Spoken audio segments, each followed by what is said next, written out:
Hello, everyone. I am Daniela Bleichmer. I am a professor of art history and history at USC and the director of the Levan Institute for the Humanities. Welcome to this book chat, which is a collaboration between the Levan Institute and the Max Kade Institute, and my colleague Paul Lerner here, director of the Max Kade, really put everything together. So I'm going to pass it on to him very shortly. I just want to mention very briefly that for the Levan Institute, this is part of a new series of book chats where every month we are doing a casual conversation with a USC author of a recently published book. So getting colleagues to talk to one another about our research, about our publications, and the special opportunity to bring in guests from other institutions. So welcome, you're being recorded. If you do not wish to be or to have your image appear, please turn your camera on, but we do find that it's much more conducive to conversation to have everybody with a camera on. And I will pass it on to Paul, who will tell us what we're about to do. Thank you so much, Daniela. I also want to thank everyone for coming and welcome you here this afternoon or evening, depending on where you're calling in from, and to thank Daniela and Isabella and the Levan Institute for such a pleasant and really wonderful collaboration. So the first thing I have to announce with sorrow is that JP Daunton will not be able to join us today due to personal circumstances beyond his control. He regrets that he can't be here, and it's unfortunate but unavoidable. But we send him our best wishes, and we will, I think, still have ample opportunity. We'll still have lots of insights into the book, and we should have a really vigorous discussion. So I'm excited to welcome you all here. I'm going to briefly introduce the speakers, and then I'm going to turn things over to our first speaker, who's Professor Ruth Ryoski, and she's going to make some comments about work. Eleanor Campo was here originally as a moderator, and kind of more than just a moderator with a real connection and stake in the project. And I think she's going to slide in and be a moderator plus today, and also address some, although probably somewhat briefer comments about Aro's book, and then she'll slide back into the moderator role and moderate the Q&A. So we should have a lot of opportunity to talk. So our first speaker is Professor Ruth Ryoski, who's Associate Professor of History at Vanderbilt. And there she specializes in the history of East Asia, the history of science and medicine, and gender, social, and cultural history. Her 2004 book, which has won just multiple prizes and accolades, was Hygienic Modernity, Health and Disease in Treaty Port China, which appeared with University of California Press. And it's really a path-breaking work on the impact of Western imperialism on notions of health and hygiene in late 19th and early 20th century China. And I think those of you who know the book and may see all the ways in which it's really, and maybe Aro will address this himself, really influential for his own book, even though it's about a somewhat different place. So it's really a privilege to have her with us today. She's currently working on a book, I believe, entitled The Nature of Manchuria, which also lies at the intersection of the history of science and empire, but in this case, in the context of Northeastern Asia, and over a long durée of several centuries. So I really anticipate that book with a lot of excitement. It's also really a special pleasure to welcome Eleanor Campo here, dear colleague, Professor Emerita of History at USC.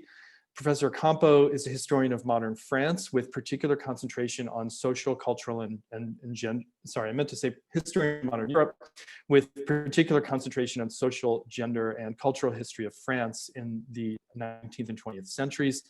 Eleanor is, I think, most known these days for her 2006 book, Blessed Motherhood, Bitter Fruit, Nelly Roussel and the Politics of Female Pain in Third Republic France, which came out with Johns Hopkins Press.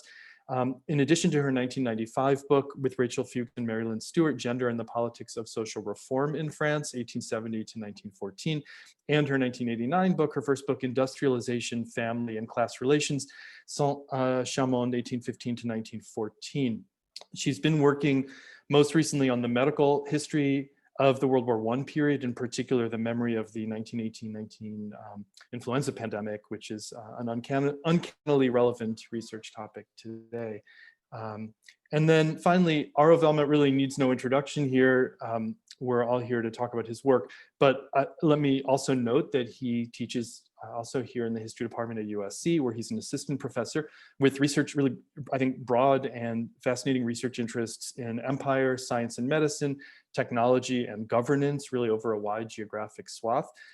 He received his PhD in history and French studies at NYU in 2017, and has published on topics as wide-ranging and engaging as opium use and race, museums and war memories in the Baltic states, and of course on the French colonial empire and bacteriology.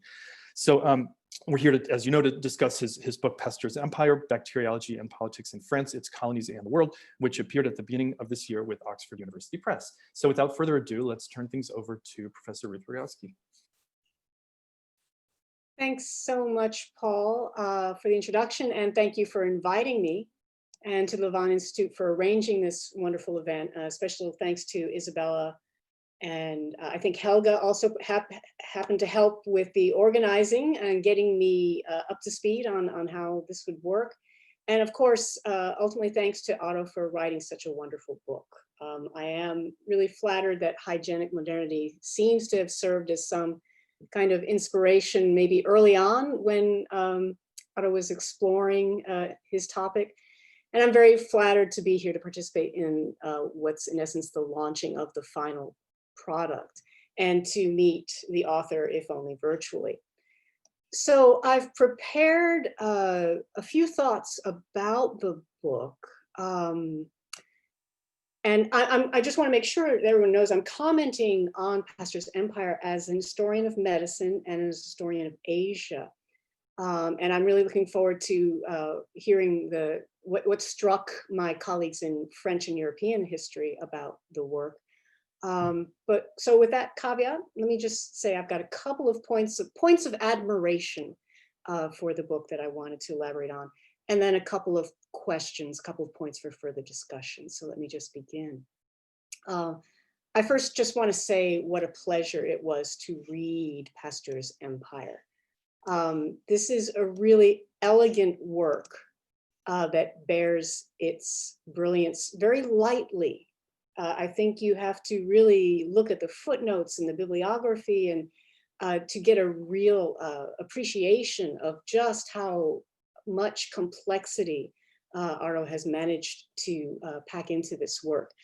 In essence, hopefully everyone's read it, but just in essence, in case you haven't, it's a study of how men trained in Paris with Pasteur or his successors, with the group that Aro calls Pastorians, how these men were trained to manipulate microbes and how they encountered the world of the French Empire through Pasteur Institutes from the late 19th century to the mid-20th. The book shows how these Pastorians, when faced with the challenges of managing infectious diseases in Africa and Asia, hoped that they could just focus on managing microbes and ignore the messy world of the social determinants of disease. Or as Aro puts it, these scientists desired to, quote, exclude the living conditions of colonial subjects entirely and focus only on microbiological transformations, end quote. That's from page 3. So Pasteur's Empire, in essence, shows just how difficult this Pastorian approach was to achieve.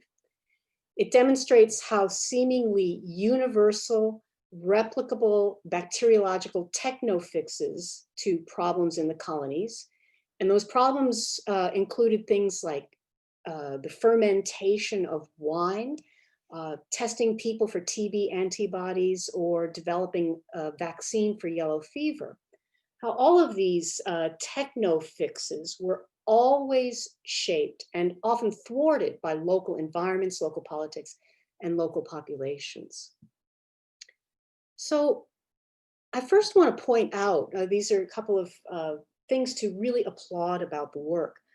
I first want to point out the effortless way that this study moves with ease around the world. So most of us who work on the history of medicine are happy just to pull off one city or one colony at a time. That's about all we can handle. And I'm just thinking of David Arnold's classic works, which have been so influential in the field, really focused on India. Warwick Anderson, who many of you are familiar with, has written about many places, but typically one at a time: the Philippines, Australia, Papua New Guinea. And when I worked on hygienic modernity, I had aspirations to cover the entire world, but I did it all from one Chinese city, the treaty port coastal city of Tianjin, which was a site of multiple colonial settlements. So in some ways, it was kind of a lazy person's way of doing the world by just sitting in one place and having the world come to me. But Aro instead went out to get the world. If you take a glance at, I think it's page 283 in the bibliography, it has a list of the archives where he did work. It includes 5 archives in France, 3 separate archives in Vietnam, 2 in Senegal, and an archive in the very exotic location of Sleepy Hollow, New York. Of course, that's the Rockefeller Foundation archives that many of us who work on history of medicine have used. I just start off with this because it's on my mind, this question of the breadth of scale here, because I recently wrote a critique of the history of medicine in Asia for the Harvard Journal of Asiatic Studies. I think it just came out, in which I complained bitterly about how difficult it is to do the history of medicine in Asia.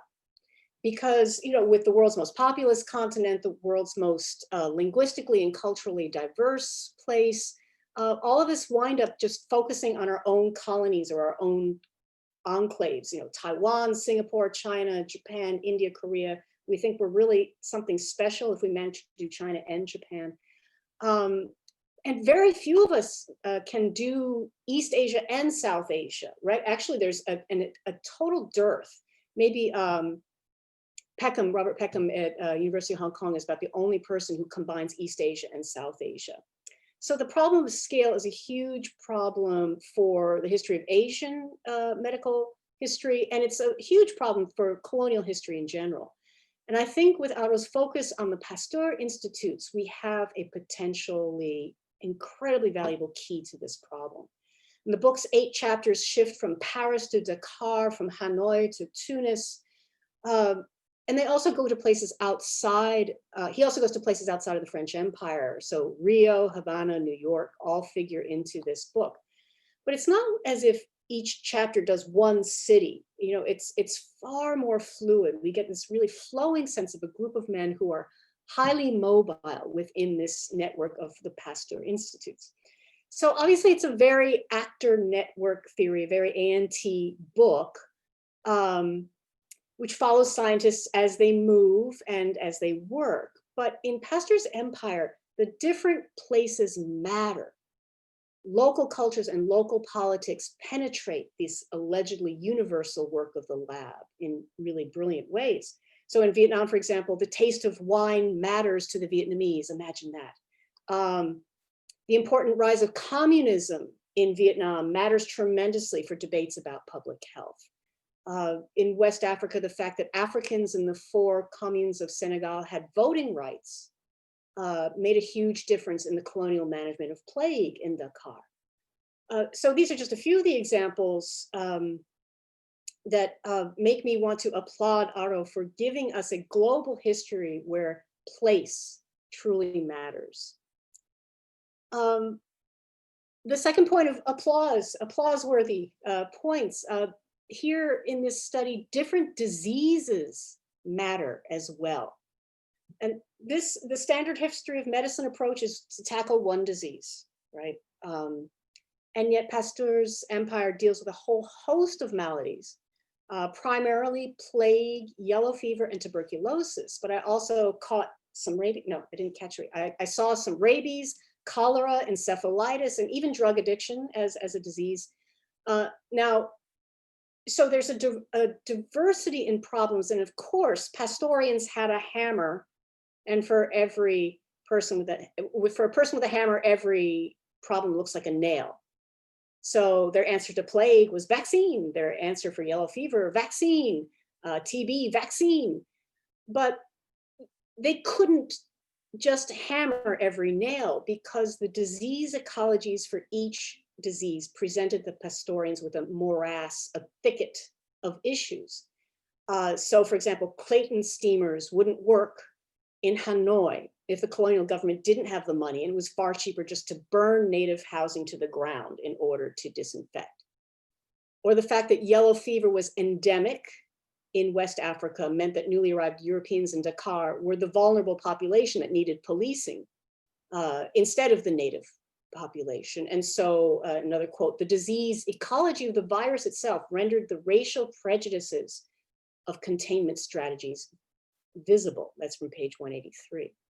So Pasteur's empire shows how the full complexity of the intersection of colonialism and biomedicine opens up when we open up our inquiry to multiple microbes.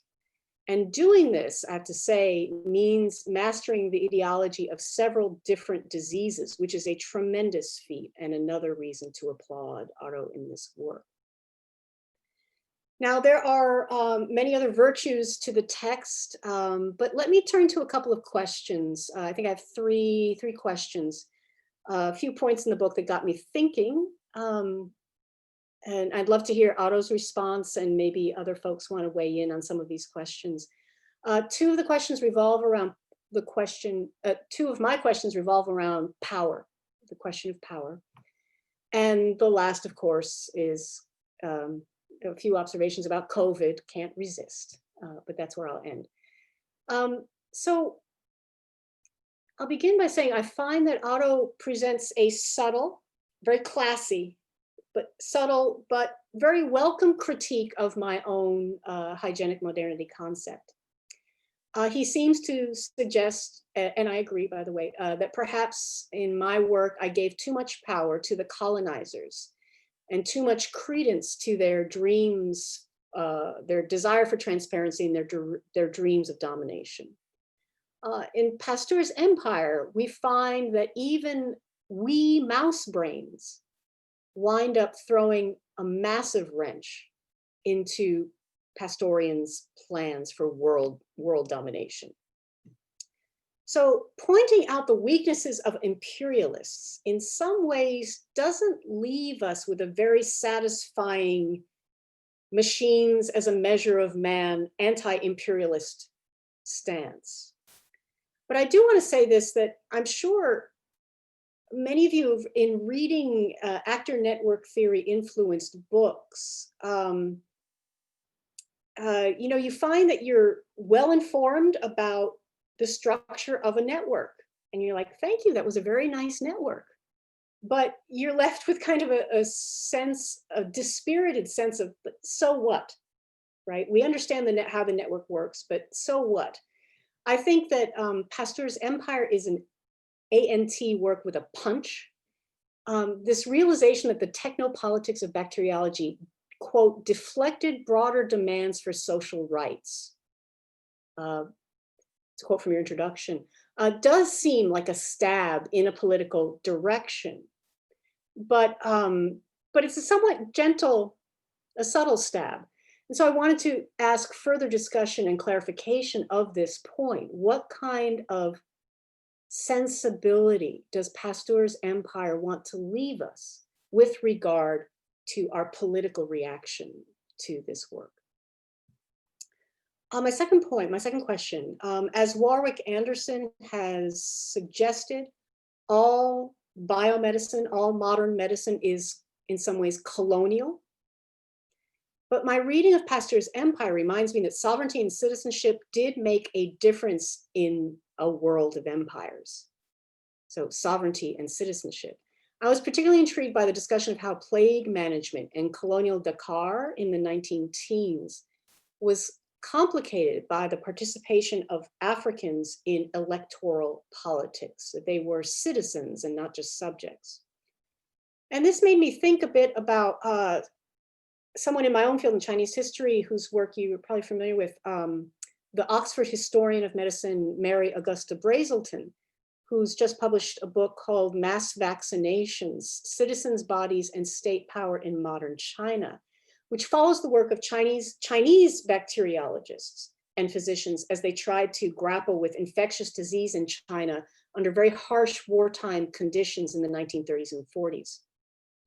Now, in another article, it's separate from the book, Mary contributed it to a special issue of the journal Cross Currents that I edited last year.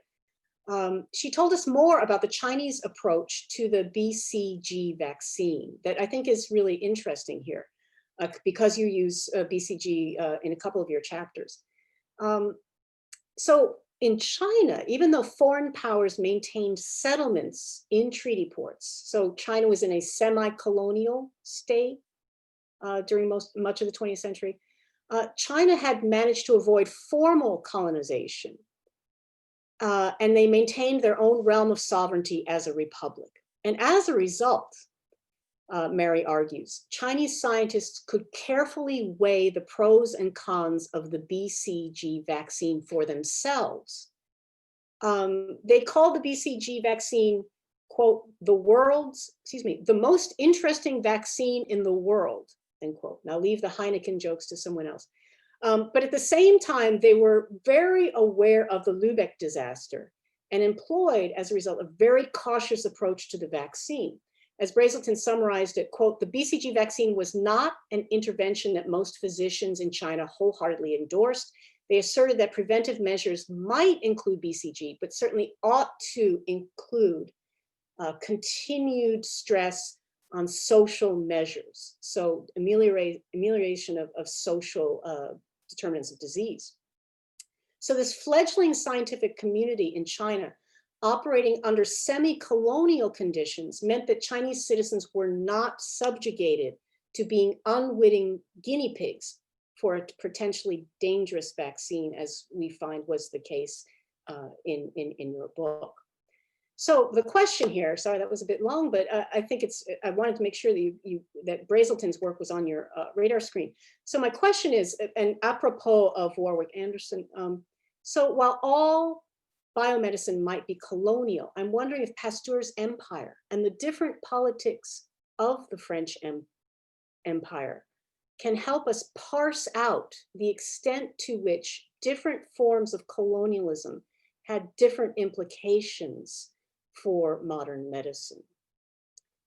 So those are my two main queries. I had some observations about COVID, but I bet everybody's going to weigh in with their COVID deja vu moments as they were reading. I did want to just mention that in chapter 4, The Making of Imperial Tuberculosis, we learned that white people, Europeans, were considered the diseased primary means of infection of TB in Africa. And of course, as an American who works on East Asia but can't travel there now because I come from the land of plague, this was a really, really compelling moment when I was reading your book. And there are many, many others, but I will let others comment. And so I just want to say, Aro, congratulations on this wonderful book, and I really look forward to our discussion. Thank you.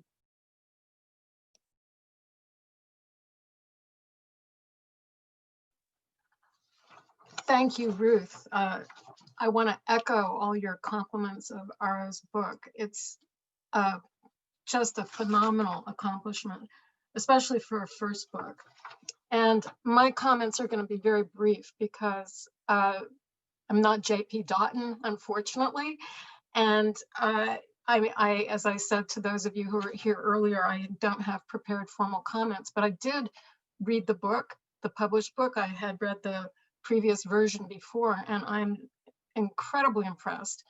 I'm coming to this obviously as a French historian, and I'm not a historian of colonialism, but that's where my questions are, in that you make this rather amazing comment at the end in your conclusion that bacteriology was a form of government. It was a technological empire. And this is really the crux of the question I have, or the reaction I have, apart from the fact that I admire it very much. Each chapter, as Ruth was saying, goes into enormous detail based on amazing research on various different cases and the way the Pastorians pursued their own goals. So my really broad question is, how does this fit into French colonialism? And French colonialism as a broader project, and here JP would have been able to comment much better than I. But the broad supposed object or purpose of French colonialism is a so-called civilizing mission. And that's just an excuse for the French going into all their colonies, but they really did institute other forms of power and effort to shape the population, which you address. But you seem to give, I mean, especially education and the desire to assimilate the colonized, but you give so much power to these the technopolitics, and the conclusion that you seem to suggest here that the technopolitics and the microbiological based technopolitics really had a huge influence.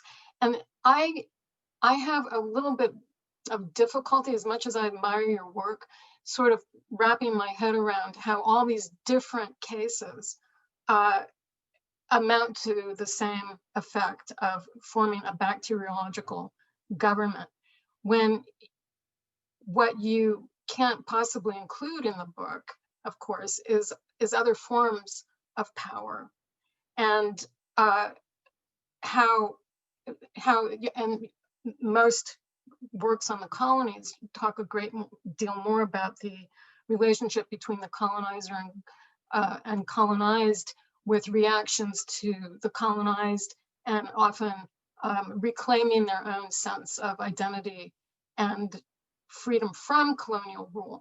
And that I would have liked to know more. And you know, I said I'd like to know more, but you did so much in this book, I can't ask you to do more. But how the colonized really felt dominated or controlled by these technopolitics, when in fact, and how much did it actually control their lives or shape their lives? There's no question in my mind that the Pastorians shaped colonialism, but it was in such varied ways that I don't see how there could be one bacteriological government, even though, you know, I assume you're sort of using that in a metaphorical way as well, even though there are definitely political implications here. So the other aspect here is the relationship of the Pastorians to France and to the Minister of Colonies, and the overall purpose of colonization, however that is construed. And one of the things I admire about the book, especially the chapter on monks, warriors, bureaucrats, and businessmen, is that they all have different motives for going into the colonies. They have their own self-aggrandizement, their desire to get economic benefit. Often it seems that they don't care about any kind of colonial mission at all, or even having real political power in the colonies, but power for themselves, and the power and the opportunity, which you illustrate beautifully, to pursue their own research for themselves often, rather than for the French government or for the colonial project. And so obviously there are a lot of different kinds of power plays within colonies. And I guess I'd like to know more of your argument for why this is the basic source of power for the colonies, for the power between France and its colonies. And another question too, and again, this is well beyond your book, but how might you think about the colonies that don't have Pastorians or institutes of Pasteur Institutes, And how does power work there? But this doesn't detract at all from my admiration of what you've accomplished here. And what you really do illustrate is that any kind of microbiology or vaccine is always within a very, very fraught cultural and political context. And you bring that out really well. So I'm going to stop there with my comments because I don't want to take any more time. And I will call on, oh no, Aro gets to respond to us first. Sorry about that. Well, thank you so much. Thank you, Ruth. Thank you, Eleanor, for these really wonderful comments. So first, I should say it's such a cool and weird feeling seeing all of you over Zoom, because this is literally sort of generations of academics, I think, because I'm seeing people who were my professors when I was in college, and then people who are my colleagues now, and then also people who are my former students, which is kind of insane to think about here. I'm not really sure what role I'm supposed to feel like. Am I talking to my professors, or am I talking to my students? So instead, I guess I'll talk to you guys, since you pose such excellent questions. And they all seem to revolve around this question of power, right? If I'm getting this correctly, both Ruth's questions and Eleanor's questions. How does this book shift our view of power operating in the French Empire, but also in these specific battles that are unfolding, whether it's over the proper way to manage a yellow fever epidemic, or what kind of rice wine the Vietnamese people should be drinking. So let me try to kind of pull these questions together and answer them as a batch, and hopefully this will cover all the big things.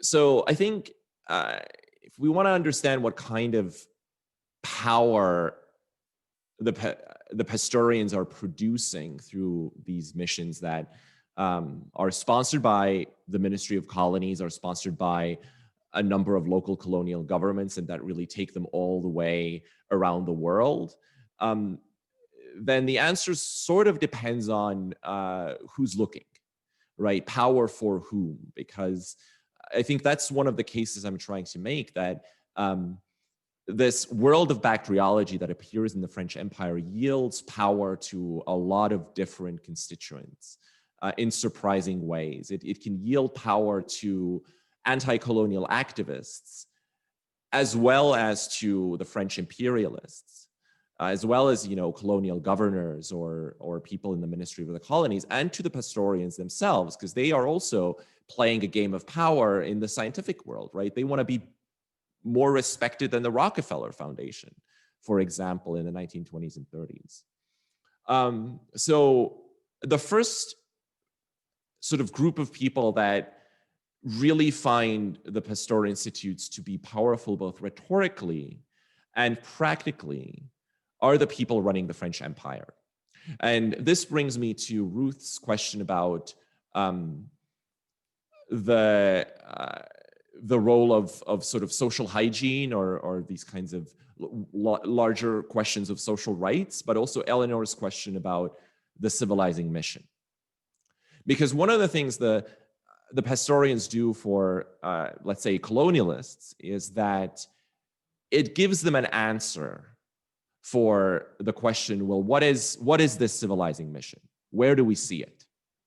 Right? You guys are saying that you're in Africa or Indochina because you have a civilizing mission. You're going to bring in the benefits of the humanitarian benefits of the French Empire. That's literally, I think, a verbatim quote, right? So where are those humanitarian benefits? And that's one answer to that question, one that the Ministry of Colonies really promotes, really sort of aggressively does some PR work around it by saying, look, Pasteur Institute in Dakar, in Tunis, in Hanoi, in Saigon, all these diseases previously decimating colonial subjects, the plague, we have a vaccine, tuberculosis, we have a vaccine. etc. So rhetorically, that's a pretty powerful thing, because, you know, as we all know, there's plenty of prima facie evidence by the 1920s that says that the French aren't really in it for any humanitarian reasons at all, and that they're quite comfortable, you know, killing people by the thousands, you know, on the Congo Ocean Railway project, for instance, which JB is working on, which I'm sure he would have had stuff to say about if he could he have made it here. So that's the rhetorical thing that they're getting out of it.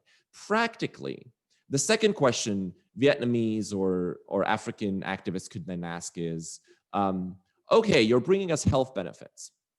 So in France, you're building these big sanatoria for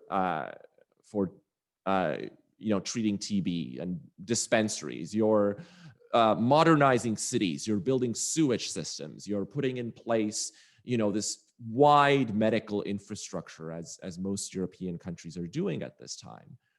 So where's all of this in Dakar or Saigon or Hanoi? And that's a really difficult question to answer. And we see this kind of playing out in a number of the chapters of the book. And having the Pastorians there is kind of the French colonialist way of saying, look, you don't need any of that stuff, because you have the Pasteur Institutes, and those are producing the vaccines that are going to make these diseases go away anyway. And that's an awfully convenient answer, because, you know, I'm a student of Fred Cooper, so I'm really attentive to how these empires are run on shoestring budgets and are really kind of hanging together by a thread.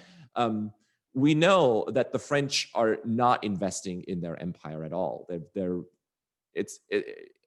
These are not strong states. These are weak states. So they'll do anything not to have to face the fiscal and administrative and political consequences of actually building out the infrastructure, of actually doing the mise en valeur, actually doing the development. And the Pastorians are a good excuse to not do it. So that's sort of two ways in which in which power plays into the Pastorian story. But then you get to the more complicated stuff, which is that those plans, that's certainly how the French colonialists see this, but it doesn't always work out the way they are anticipating.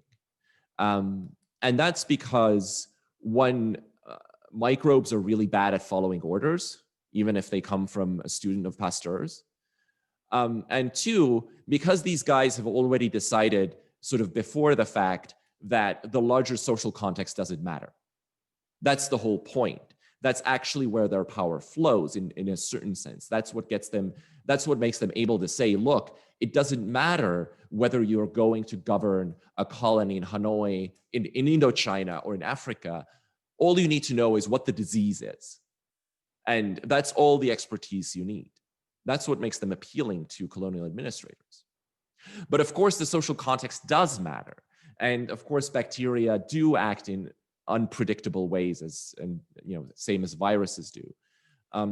And that's the point where groups without formal power, who aren't in the colonial hierarchy, but who are Vietnamese doctors trained in French medical schools or African activists, can push back against those claims. And for instance, point to the fact that, well, you guys in Dakar have been building a public health system that's designed around segregating Africans for 20 years. And now yellow fever comes around, and it turns out that Europeans are even worse at following public health orders than Africans are. So what gives, right? This has been a sham from the beginning. So one of the things I'm trying to do in the book is to shift the focus away a little bit, and this is my, history of science or A&T or STS kind of brain working, is to shift the attention away a little bit from the legal forms of power, from questions of citizenship or those kinds of things, although those play a huge role in the book, and I certainly hope that I'm not neglecting them. But I'm really trying to highlight the way power works through, for lack of a better word, infrastructure, through actually building those laboratories and these mobile vaccination units, and putting in place logistical chains, which allows you to do things like even see where TB is prevalent in French Africa. And I kind of try to highlight how much work that requires. You need to generate a whole new form of science, but then you also need to be able to administer these tuberculin skin tests in various parts of Africa.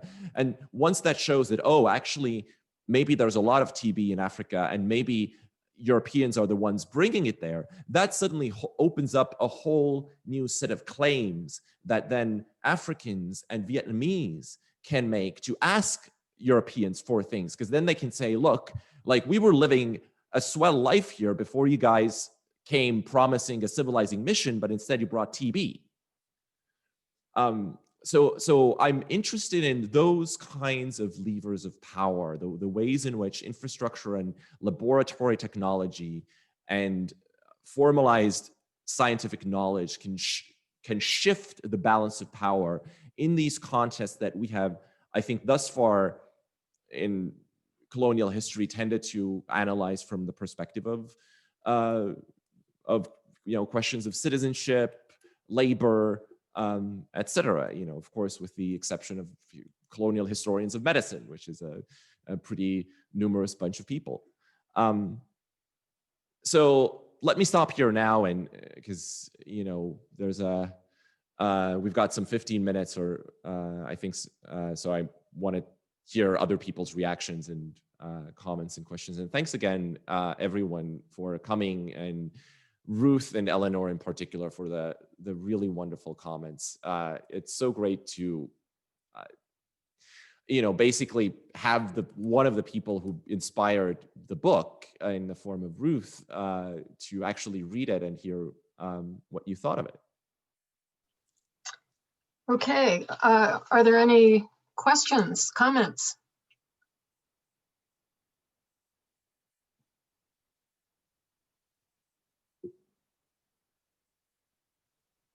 Oh, Jeanette Estrath? Oh no, that's a clap, excuse me. Excuse me, I have not done this before since I'm retired, so I'm looking for hands. I can't raise my hand because I'm a co-host, but I have a question if there's nobody who wants to jump in immediately. Go ahead. Okay, so this is super interesting to me as somebody who works on sort of related issues in an earlier period and in a different sort of field of science. And I guess what I wanted to ask you, Aro, is if you could, I guess when I was hearing the comments up until now, I was thinking about the historian's position and the anthropologist's position, right? As sort of two closely related groups of people who have thought about what happens when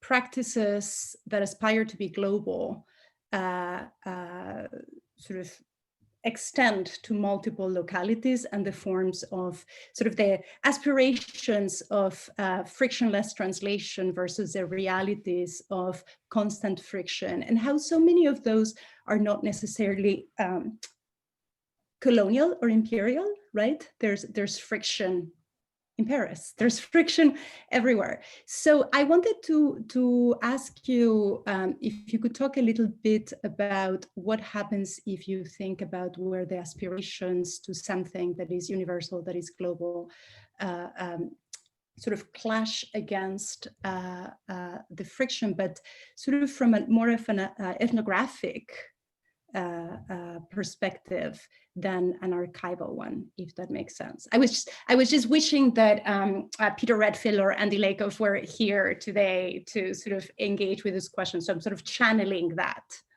Mm-hmm. Yeah,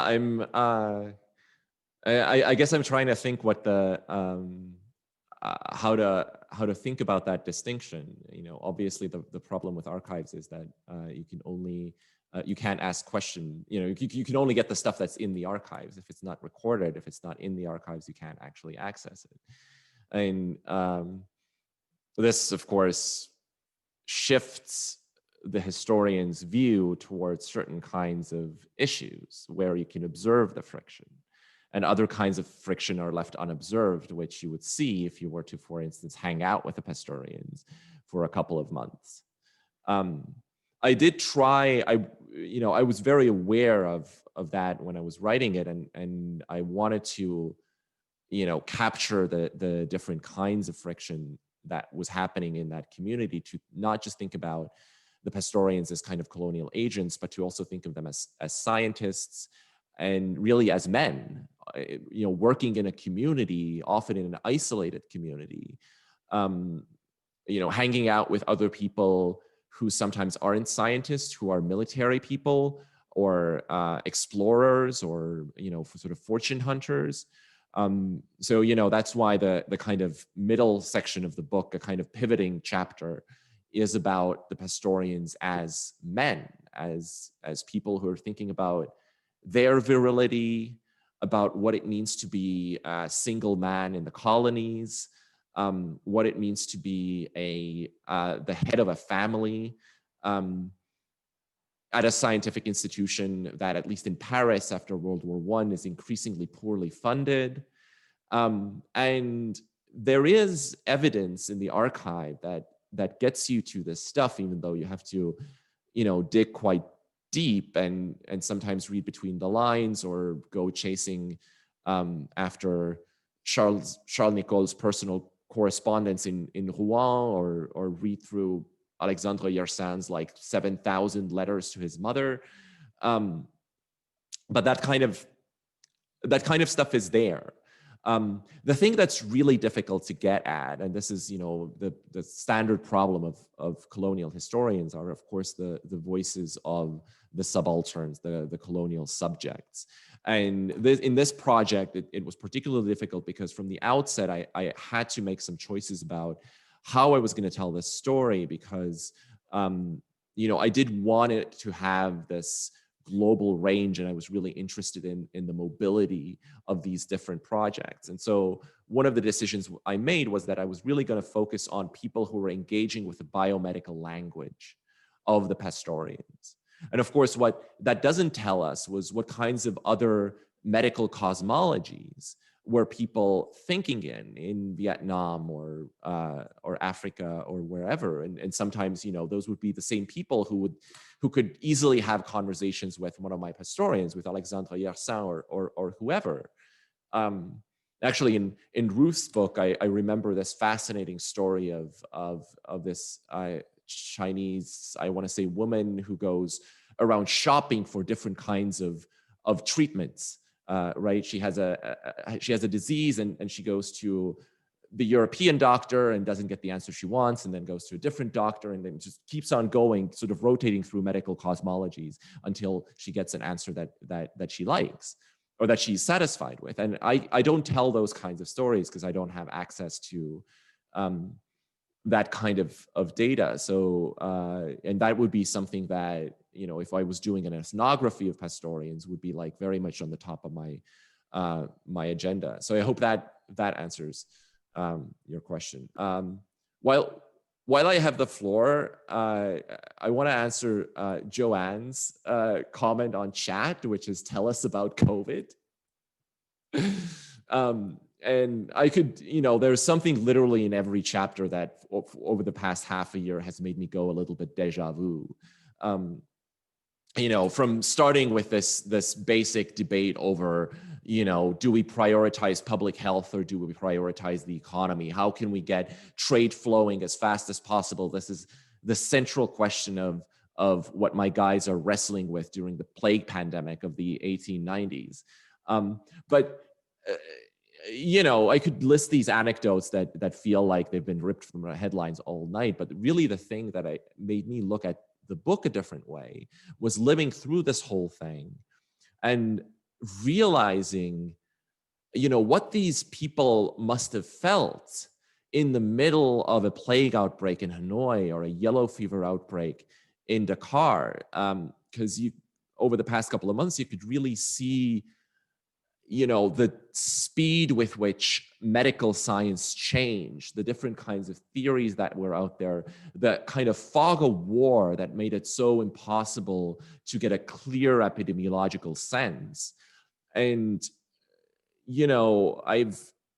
I think I've always been a little bit more on the kind of conservative historian side of the STS debate about, whether all scientific knowledge is super constructed and everything is, at the end of the day is about politics. I've always sort of felt like, sure, but the raw data matters too.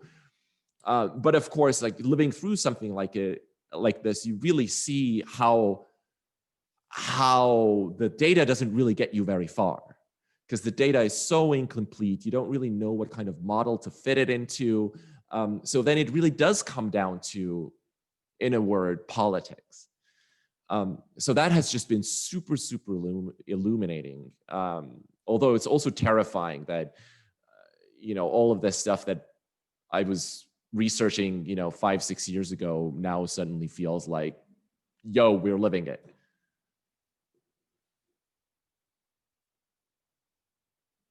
Other questions or comments?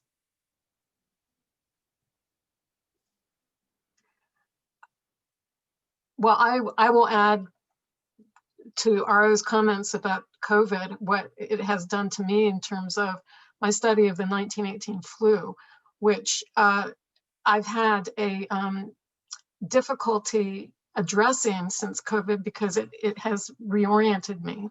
But also I wanted to add that, and I think I've asked you this before, I've always wanted to ask you, Aro, who was the head of the Institute Pasteur during the 1918 flu, was very much involved in the effort to try to get a vaccine. And the Institute in Tunis actually supposedly came up with a vaccine, or they thought they did, but it didn't work, of course, because they didn't even know what the flu was at the time. They didn't have the microscopes to detect the virus. But that too was a huge failure for the Institute. The way I read it, I mean, I'm supposing that it was a big failure, and that added to the failure that you talk about in the interwar period, or the weakening of the Institute and the shaking up of its identity, which was all part of the masculinity you talk about, and also what I always consider, France was on the winning side of World War I, but I always consider it was defeated in terms of what it did to its political situation and its economy. And, did you come across any sense of failure at their inability to deal with the 1918 flu? Because that came at a time when there was a lot of pride in not just the Institut Pasteur, but in Western medicine all over, that they had conquered all these diseases before going into World War I. And World War I was was the war that soldiers died least from disease until the 1918 flu came around. So did you see any sense of failure from that flu, from not being able to do anything about the flu, as they're not able to do anything now about COVID? Yeah, thank you. Not really about the flu, although I wasn't really looking for it either, so I might have just missed it. But in general, just the failure of, I mean, the Pastorians were failing all the time. Most of their vaccines led nowhere. It was a huge pain to develop them. And the list of failures is certainly much longer than the list of successes. So they were anxious about this all the time, and particularly after World War I, because a lot of them, Nicole in Tunis in particular, but Ruth as well, had some really high hopes about what they could achieve during the war, that they could really make a difference in for instance, preventing typhus, which was another big sort of wartime disease. And it, really didn't end up working out exactly the way they imagined. Okay, we have 3 minutes left. Are there any other comments, questions?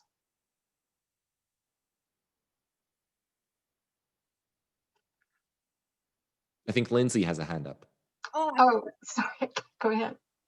Yeah. Hey, Aro, so I was just listening to all this, and I was listening to you talk about how you thought about structuring this book, right? And I was just curious, because I feel like this is a good forum for this.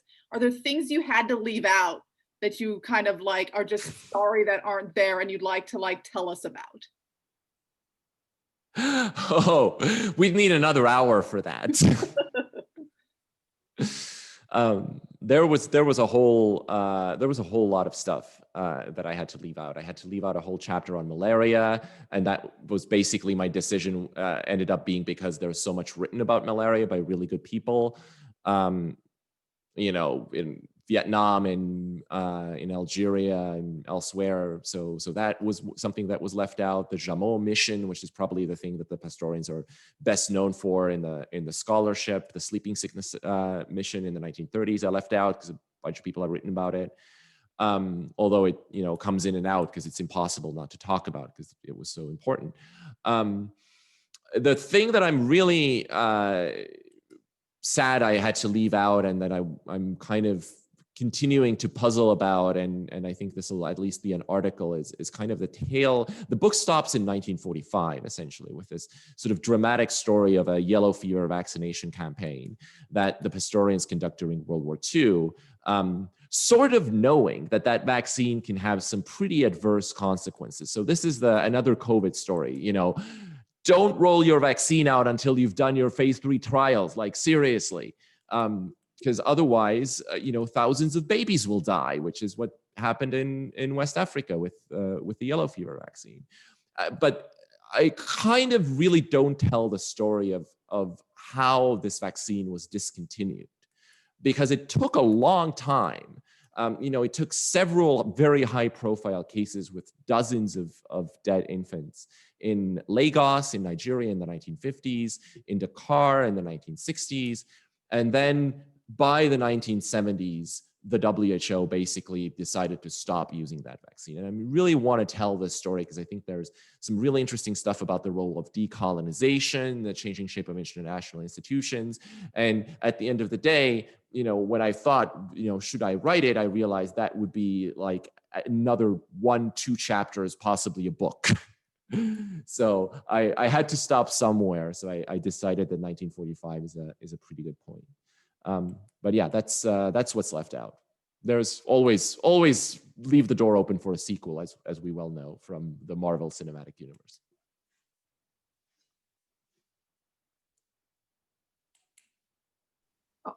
Thank you. Any final comments?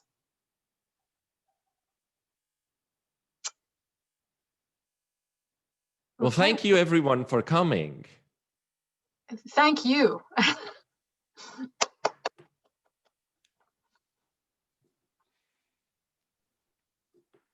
Well, I need to go to teach. Congratulations, Aro. Thank you so much for joining us. And it's wonderful to see so many colleagues brought together even in this way. So thank you so much. Congratulations. Thank you. Congrats, Aro. So proud of you. So happy you're thank my you. colleague. Looking forward to all those beers you guys are promising on chat. Oh yeah. Thanks for coming, everybody. Thanks again, our speakers. Thanks for organizing it. Eleanor and Aro. And, My pleasure. My pleasure. It was great. Okay, be well, everybody. You too. Likewise.